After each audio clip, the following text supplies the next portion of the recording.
Bismillah, Assalamualaikum. Terima kasih masih mengikuti fakta sejarah sejauh ini. Kita masuk ke bagian 9 di Alas Sewu Lelembut, kolaborasi antara Mas Dioseta dan QWERTY Pink. Dan ini dia selengkapnya di fakta sejarah.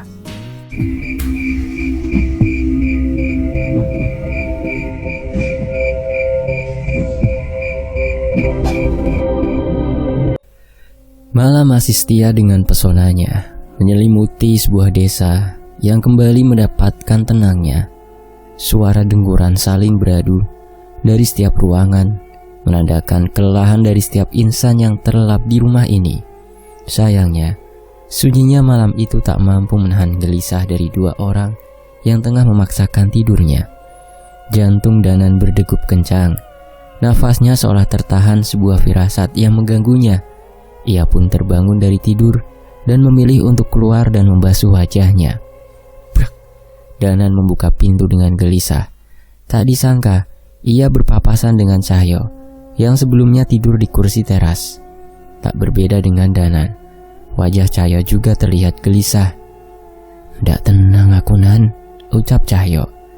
"Sama, gak pernah aku ngerasa segelisah ini. Ada sesuatu yang terjadi pada Pak Le," balas Danan. Ada perasaan yang tidak bisa mereka gambarkan.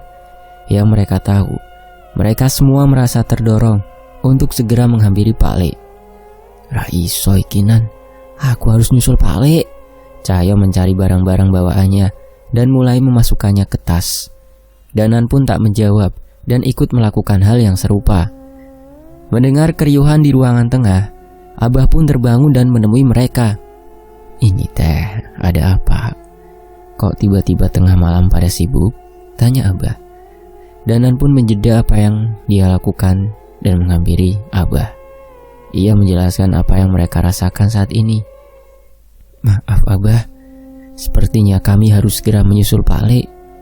Perasaan kami benar-benar tidak enak," ucap Danan menjelaskan keadaannya.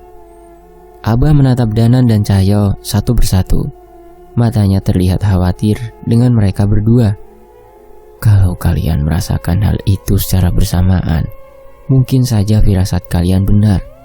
Ya sudah, Abah gak akan menahan kalian. Pastikan kalian berhati-hati." "Iya Abah, doain kami dan Pak Le ya," balas Cahyo. "Kalau keadaan semakin tidak tertolong, segera kabari. Nanti saya minta Jagat dan yang lain untuk menyusul ke sana." "Iya Bah, terima kasih," balas Danan singkat. Mereka berdua bersiap-siap secepat mungkin untuk menaiki bis pertama menuju ke Jawa Timur. Mereka sempat memikirkan menggunakan motor Cahyo.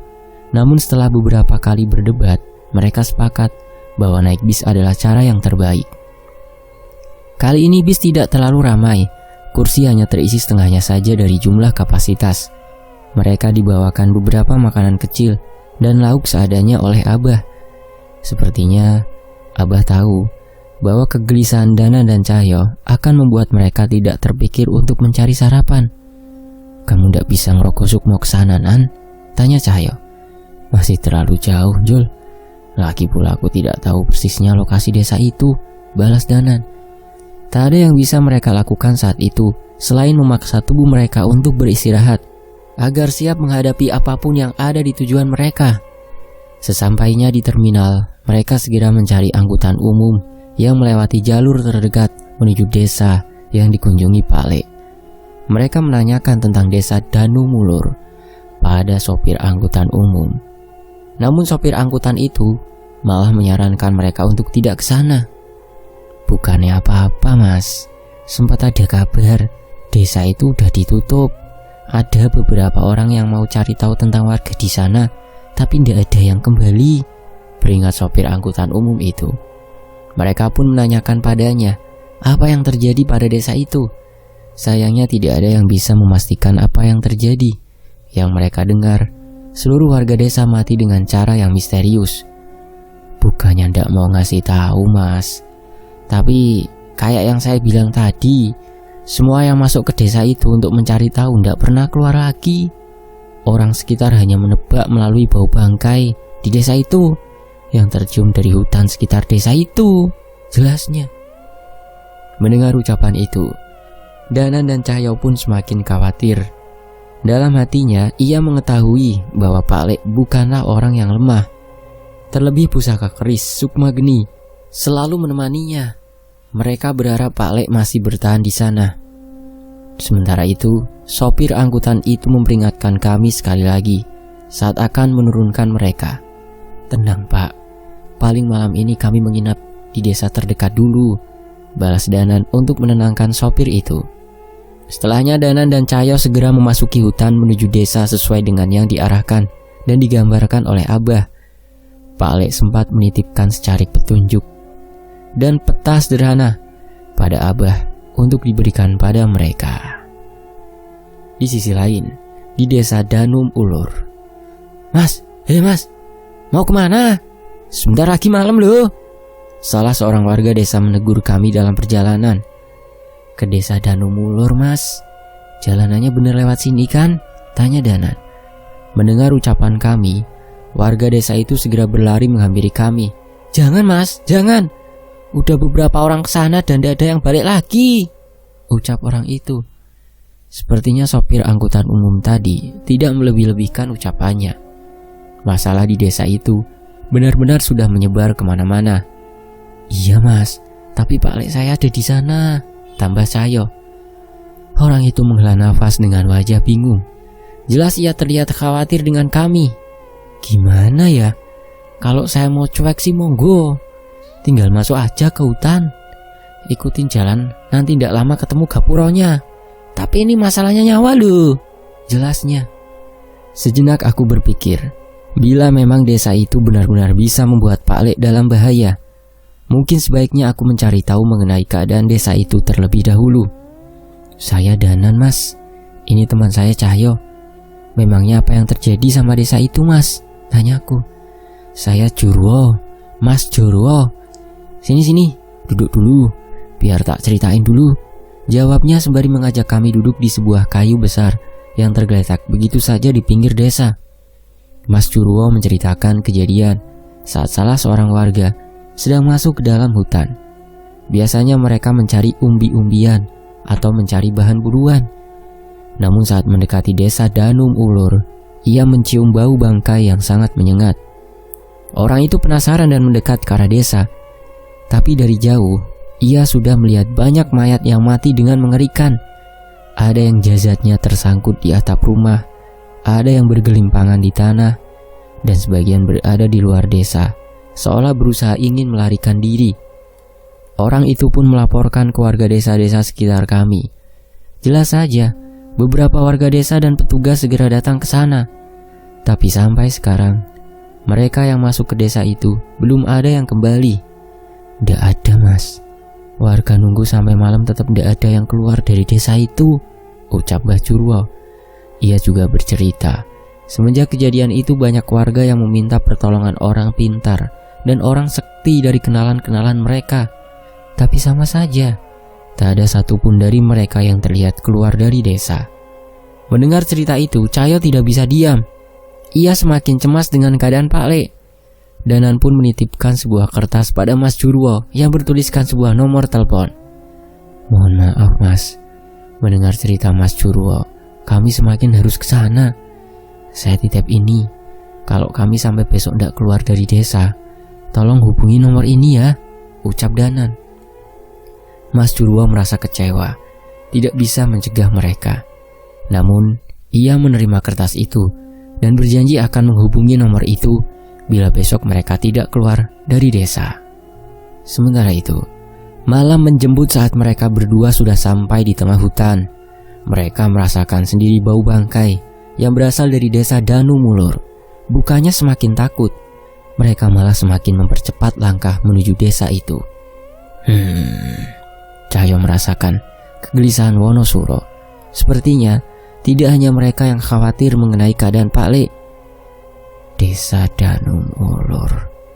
Tulisan itu terpampang di gapura desa yang dibangun dengan apik, dengan kayu dan bambu. Desa terpencil dan sepertinya hanya berjarak beberapa puluh kilometer dari salah satu sisi alas wetan.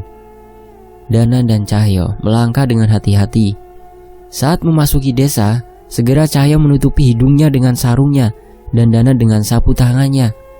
bau busuk dari jasad-jasad yang bergelimpangan mulai menyengat. Jasad itu sudah mulai membusuk dan rusak.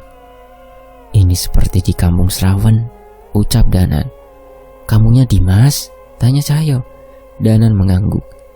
Ia mengingat bagaimana keadaan kampung Sraven saat dia datangi. Setidaknya saat itu jasad warganya masih bisa dievakuasi dan dikuburkan. Tapi kali ini, jasad mereka tidak tersentuh. Ketika memasuki desa lebih dalam, tiba-tiba Dana dan Cahyo terhenti. Seketika keris Rogosukmo muncul dengan sendirinya dan bergetar di tangan Danan. Sedangkan Wonosuro segera merasuk dalam tubuh Cahyo untuk melindunginya. Keris Rogosukmo dan Wonosuro sampai gelisah. "Ini jarang sekali terjadi," ucap Cahyo. "Di tengah kebingungan kami, tiba-tiba sebuah benda melayang ke arah Danan." Cahyo yang segera tersadar, segera mendorongku untuk menghindar dari benda itu. "Biar!" Darah bermuncratan dari benda yang dilemparkan ke arah mereka. "Kepala, itu kepala manusia," ucap Danan memperhatikan benda yang melayang ke arahnya. Mereka pun menoleh ke arah asal benda itu, dan beberapa bagian tubuh kembali melayang terlempar ke arah mereka. Mereka terus menghindar, dan mendapati benda-benda itu terlempar dari salah satu pohon besar di sana. "Di sana, Nan," ucap Cahyo. Cahyo menunjuk ke arah sebuah pohon mengerikan, di mana mayat-mayat manusia tersangkut di ranting-rantingnya, dan di salah satu ranting utamanya, tengah berjongkok, seorang pria bungkuk yang tengah menikmati memakan bagian tubuh mayat-mayat itu. "Gila, apaan lagi itu?" tanya Danan. "Gak bakal tahu sampai kita ke sana," ucap Cahyo geram. Mereka pun bergegas menghampiri pohon itu. Namun sosok bungkuk tadi rupanya sudah mengincar mereka. "Dang mati dan tak pangan," ucap makhluk itu sembari menatap Danan dan Cahyo dengan tajam. Tepat saat Danan dan Cahyo tiba di bawah pohon, tiba-tiba pohon itu dipenuhi ular-ular berbisa yang tidak terhitung jumlahnya. "Wah, sial, ular beginian lagi," kata Cahyo. "Biasanya kamu seneng kalau ngeliat ular sebanyak ini," ledek Danan yang tahu kalau Cahyo punya kenalan di Magetan yang mau menerima kulit ular seperti ini. "Jangan bercanda sekarang, Nan. Waktunya tidak tepat," kata Panjul. Seketika Danan menoleh pada Cahyo. Ia mulai mengambil jarak dan mencurigai kawannya itu. "Siapa kamu?" "Itu bukan kata-kata Cahyo," ucap Danan yang tidak menyangka Cahyo bisa menahan candanya. "Wasem, gak gitu. Itu ular jadi-jadian, Nan. Kulitnya ndak bisa diambil," bantah Cahyo. Danan berpikir sejenak dan menganggap jawabannya masuk akal. "Hampir saja. Kamu aku kira siluman monyet yang lagi nyamar," balas Danan. "Monyet gundulmu itu, Nan," balas Panjul. Makhluk yang memanggil ular-ular itu seketika kesal ketika melihat Danan dan Cahyo mengobrol, sembari menghindari dan menendang ular-ular itu menjauh dari mereka. "Kowe ngremehke aku," ucap makhluk itu. Ia pun melompat turun dari pohon itu untuk menghampiri mereka berdua. Mengetahui hal itu, Danan dan Cahyo mengambil kesempatan dengan menyerang makhluk itu. "Lempar barang ke orang lain itu gak sopan, apalagi kepala manusia," teriak Cahyo, sembari menyerang pria bungkuk itu dengan tenaga Wonosuro. Danan tidak mau kalah. Ia mengincar titik buta makhluk itu dan menyerangnya dengan keris Raga Sukma. Anehnya serangan mereka menembus begitu saja. Sebaliknya, tiba-tiba tangan makhluk itu menjambak Danan dan Cahyo dan membantingnya ke tanah. Sontak mereka pun bergegas berdiri menjauh dari makhluk itu dan ular-ularnya. "Kenapa serangan kita nggak kena?" tanya Cahyo. "Nggak tahu, tapi kalau serangan fisik nggak mempan." Danan menitipkan tubuhnya pada Cahyo dan menggunakan kemampuan keris Rogosukmo untuk memisahkan rohnya dengan tubuhnya. Dalam wujud roh, ia melayang menghujamkan keris Raga Sukmanya menembus tubuh makhluk bungkuk itu. "Rogosukmo, orang sebelumnya juga melakukan hal yang sama," ucapnya. Makhluk itu tidak terlihat khawatir. Ia malah terus berjalan dengan tertatih menuju ke arah Cahyo dan tubuh Danan. "Pak Le, orang itu pasti Pak Le. Di mana dia?" teriak Danan sembari menyerangnya. Tapi sialnya serangannya tetap tidak melukai makhluk itu.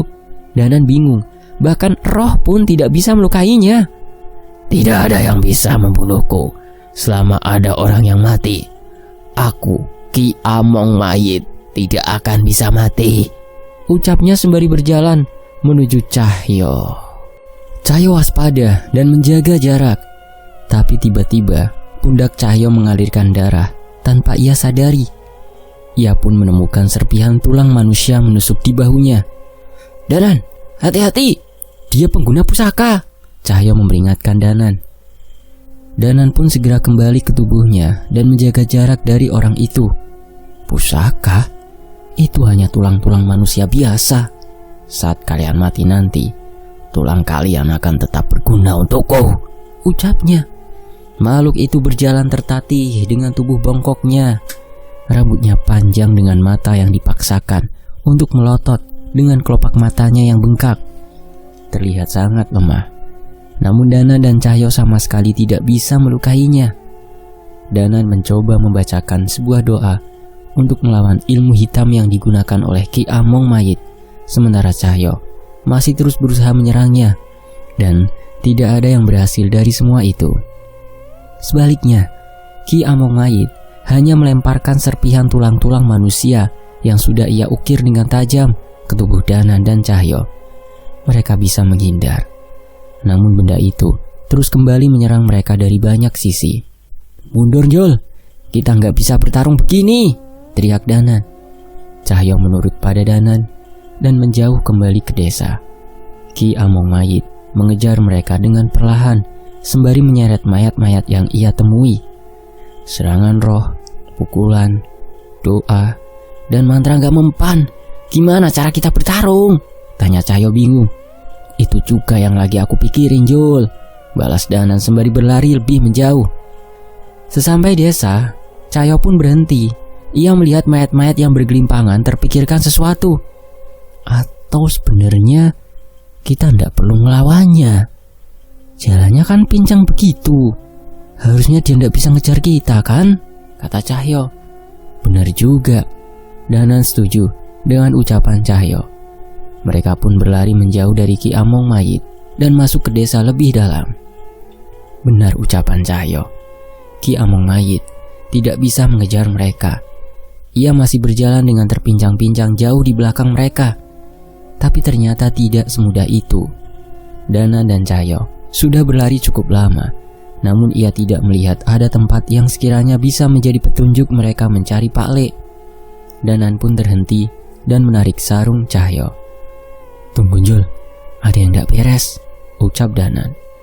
Mereka pun berhenti dan tanpa mereka sadari, sesosok mayat manusia melayang terlempar ke arah manusia dari salah satu gang. Mereka menghindar dan menoleh ke arah itu dan menemukan Ki Among Mayit sudah berada di sana. "Tidak mungkin, tadi dia masih di belakang," teriak Cahyo. Danan berpikir sebentar dan melihat sekitarnya. "Lihat bekas darah itu, Jul," ucap Cahyo menunjuk ke salah satu sisi yang tidak jauh dari tempat mereka berdiri. Cahyo melihat ke arah itu dan seketika sadar dengan apa yang terjadi. "Kita masih di tempat yang sama?" tanya Cahyo bingung. "Terlambat. Kalian sudah tidak bisa keluar dari desa ini. Silakan lari sepuasmu. Aku tak akan mati, tapi aku bisa membunuh kalian. Kalian akan berada di tempat ini seumur hidup," ucap Ki Among Mayit yang kembali menikmati jasad manusia yang ia bawa dari jalan. Dana dan Cahyo mulai kebingungan. Ia tidak menyangka akan terjebak di sihir Ki Among Mayit dengan begitu mudahnya. Di sisi lain, bangunan yang tak ditinggali, jalan yang penuh dengan mayat. Kemanapun Dana dan Cahyo berlari, hanya pemandangan itulah yang mereka temukan. "Berhenti dulu, Nan. Lama-lama ngos-ngosan juga," ucap Cahyo yang mengajak Danan untuk bersembunyi di salah satu celah gang. Wajah Danan juga sudah penuh dengan keringat. Mereka terus berlari, berusaha menghindari kejaran Ki Among Mayit. Mereka pun duduk mencari sebuah jendela yang terbuka dan memutuskan untuk bersembunyi di salah satu rumah. Srek, srek. Suara itu kembali mendekat. Dana dan Cahyo menahan suara dan gerakannya, berharap Ki Among Mayit tidak dapat menemukan mereka. Dari celah jendela, terlihat Ki Among Mayit masih menyeret mayat berjalan mengelilingi desa itu. "Percuma, Desa ini wilayahku. Mereka bersembunyi di balik jendela berharap Ki Among Mayit tidak melihat mereka. Langkah Ki Among Mayit tiba-tiba berhenti dan tak kembali terdengar. Mereka ingin mengintip kembali untuk mengecek keadaan di luar, namun mereka memilih untuk tidak melakukan itu. Tolong! Dari rumah tempat mereka bersembunyi, samar-samar terdengar suara dari arah dapur belakang. Ada yang minta tolong, bisik Cahyo pada Danan. Danan hanya membalas dengan gerakan tangannya untuk memberi isyarat agar mereka menghampiri suara itu. Benar saja, ada suara seorang perempuan yang tengah berusaha berdiri dengan berpegangan di meja dapur. Mereka pun bergegas menghampiri sosok itu. Mbak, gak apa-apa. Akhirnya kami menemukan warga yang masih hidup, ucap Cahyo. Namun sebelum Cahyo memasuki dapur, tiba-tiba Danan terhenti dan menarik Cahyo. Mundur, perintah Danan. Cahyo bingung, tapi Danan tersadar wanita itu sudah berlumuran darah dan matanya terbuka dengan paksa. Itu mayat. Cahyo menoleh kembali dan mendapati Ki Among Mayit sedang menggerakkan tubuh perempuan itu dari belakang sebelum akhirnya melempar jasad itu saat ketahuan. Kupikir aku masih bisa bermain sebentar lagi, ucap Ki Among Mayit. Danan dan Cahyo terlihat sangat kesal dengan perbuatan makhluk itu mempermainkan mayat. Sayangnya, mereka masih belum menemukan cara untuk mengalahkan makhluk itu dan memilih untuk melarikan melalui jendela.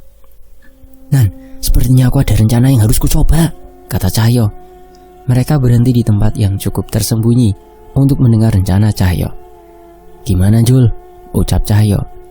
Tempat ini seperti sihir yang seolah membuat kita berhalusinasi kan? Tanya Cahyo. Bisa jadi Jul, terus kenapa?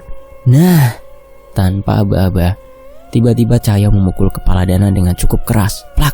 Hei, apa-apaan sih kamu Jul? Sakit! Teriak Danan. Gimana? Tanya Cahyo. Gimana apanya? Sakit lah Jul? Balas Danan. Lah, biasanya kalau lagi mimpi kan, kalau dicubit kan sadar. Harusnya kalau sakit kamu berarti dalam keadaan sadar Nan, ucap Cahyo dengan memasang raut wajah sok pintar. Lah terus, kenapa gak nyoba di badan kamu sendiri aja Jul? Protes Danan. Sakit lah Nan, wena aja. Terus kenapa malah nyoba di kepala orang? Panjul! Danan pun mengangkat tangannya mencoba membalas pukulan Cahyo tadi.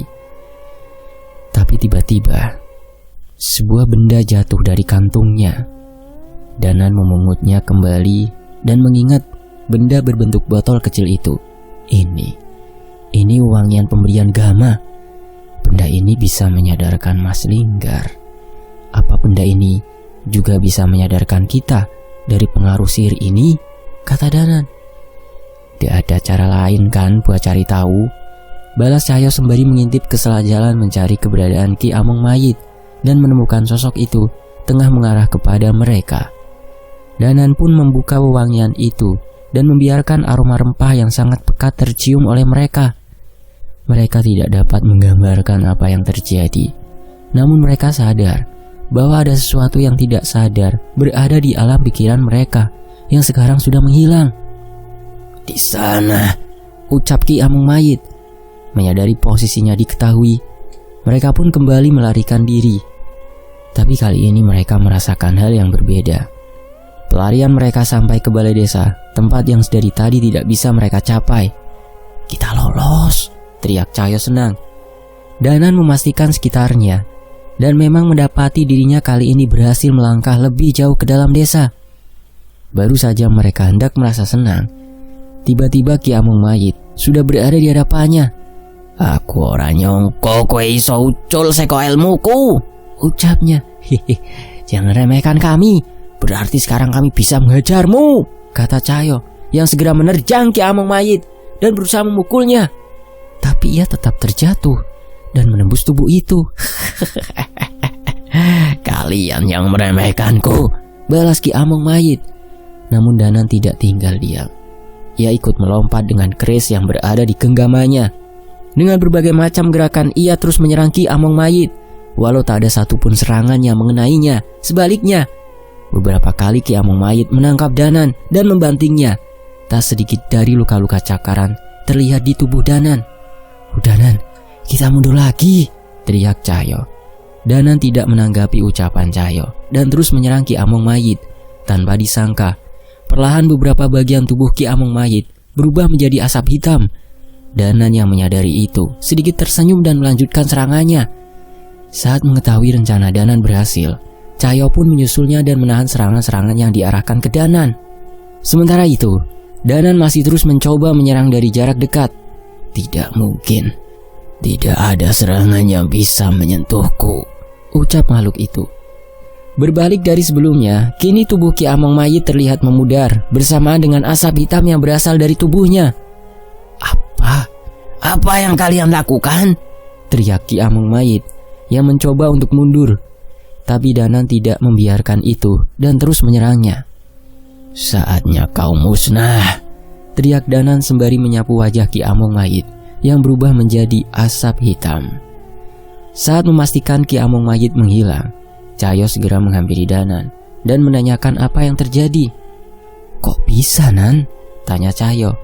Danan mengeluarkan wangian pemberian Gama yang sedari tadi ia genggam dan menutupnya. Sepertinya aku mulai mengerti kegunaan benda ini, ucap Danan. Ia menjelaskan bahwa mungkin wangian pemberian Gama bisa menetralkan sihir. Mendengar itu, Cahyo merasa lega dan terduduk di tanah.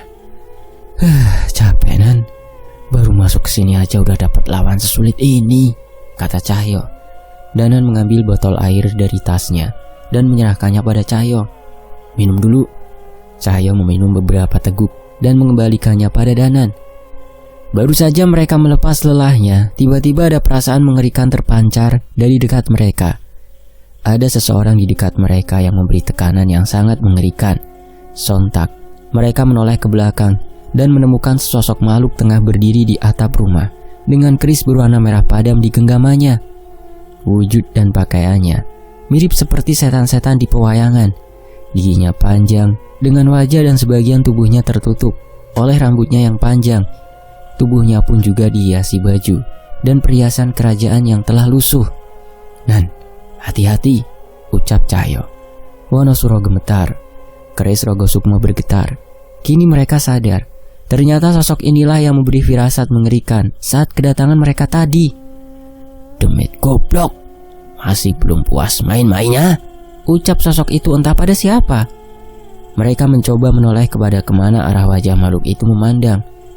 Tapi di sana hanya ada jalanan desa dan setumpuk mayat.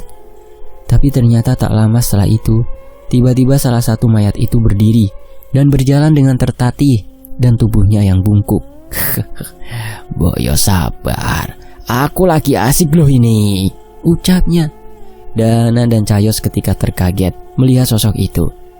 Ia mengenal suara itu dan mengetahui dengan jelas sosok itu dari bentuk tubuhnya. Itu Ki Among Mayit. Bukannya tadi dia sudah kalah? Tanya Cahyo. Mendengar ucapan Cahyo, Ki Among Mayit menoleh ke arah Dana dan Cahyo. Kalah?